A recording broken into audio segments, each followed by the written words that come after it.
கன்னி என்ற ஒரு அமைப்பின் குணங்கள் எப்படி இருக்கும்?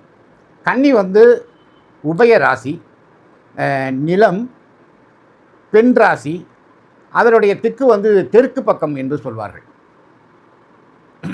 நிலம் ஸ்திரமாக இருந்தால், ஸ்திரம் ராசியில் நிலம் இருந்தால் அது வலு, ரிஷபராசி போல.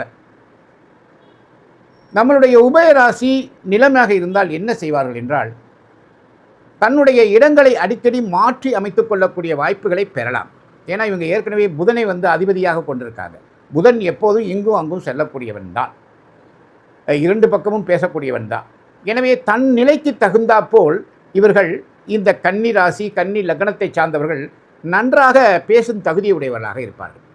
ஒரு கம்யூனிகேஷன் சென்டருக்கு வந்து ரொம்ப சிறப்பானவர்கள் யார் அப்படின்னா, அது கன்னியா லக்னம் அல்லது கன்னி ராசியை சேர்ந்தவர்களாக இருக்கலாம். கன்னியா லக்னம் ஃபஸ்ட்டு.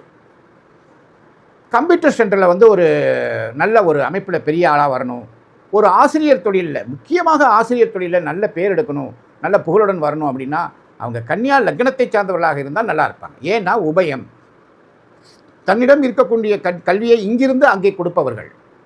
நிலம், நல்ல ஒரு ஸ்டாண்டர்டாக இருந்து செயல்படக்கூடியவர்கள். இந்த அமைப்புடையவர்கள் ஒரு கல்விஸ்தானம், எழுத்துத்துறை, ஆடிட்டிங்கில் இருக்கக்கூடியவர்கள், நல்ல ஒரு கம்ப்யூட்டரில் வந்து ஐடியில் பெரிய பெரிய ஆளாக இருக்கக்கூடியவர்கள் எல்லாருமே இது மாதிரி லக்னத்தில் இருக்கக்கூடியவர்களாக இருந்தால் மிக சிறப்பு. சார் மற்ற லக்னம்லாம் அப்படி இருக்காதா சார் அப்படின்னு ஒரு கேள்வி கேட்காதீங்க. மற்ற லக்னத்துக்காரர்களும் மற்ற ராசிக்காரர்களும் இந்த புதனை சம்பந்தப்படுத்தியிருந்தால், இந்த புதனுடன் சம்பந்தப்பட்டிருந்தால் கண்டிப்பாக அவர்கள் ஆசிரியர் தொழிலையோ கம்ப்யூட்டர்லேயோ பெரிய ஆளாக வரலாம், ஆடிட்டிங்லேயும் வரலாம். இன்னொரு முக்கியமான ஆள் இந்த கன்னியா லக்னத்தில் இருக்காங்க, வக்கீல். வக்கீலுக்கு மிக சிறந்த ஒரு அமைப்பு யாரானா இவங்க தான். எப்படி வேணாலும் பேசுவாங்க, எப்படி வேணாலும் வாதாட திறமை கொண்டவர்கள்.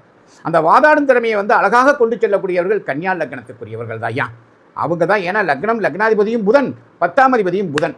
தன்னுடைய நாலேஜை இங்கேருந்து அங்கே அழகாக கொண்டு செல்லக்கூடியவர்கள். கம்யூனிகேஷன்னா என்ன தெரியுங்களா? நம்மளுடைய வாதி இருக்காங்க இல்லையா, தனக்காக நம்ம ஒருத்தருக்காக வாதாடுறோம் இல்லையா, இந்த வாதியோடைய அந்த வந்திருக்காங்களே, அந்த வாதியுடைய என்ன சொல்ல வராரோ அதை அழகாக எடுத்துக்கொண்டு போய் நீதிபதிகிட்ட சொல்லணும். எப்படி? இந்த வாதி என்ன சொல்ல நினைக்கிறாரோ அதை அழகாக எடுத்துக்கொண்டு போய் நீதிபதிகிட்ட சொல்லணும். அது யாருக்கு வரும்? கன்னியா லக்னத்துக்குள்ளவர்களுக்கு தான் மிக சிறப்பாக வரும்.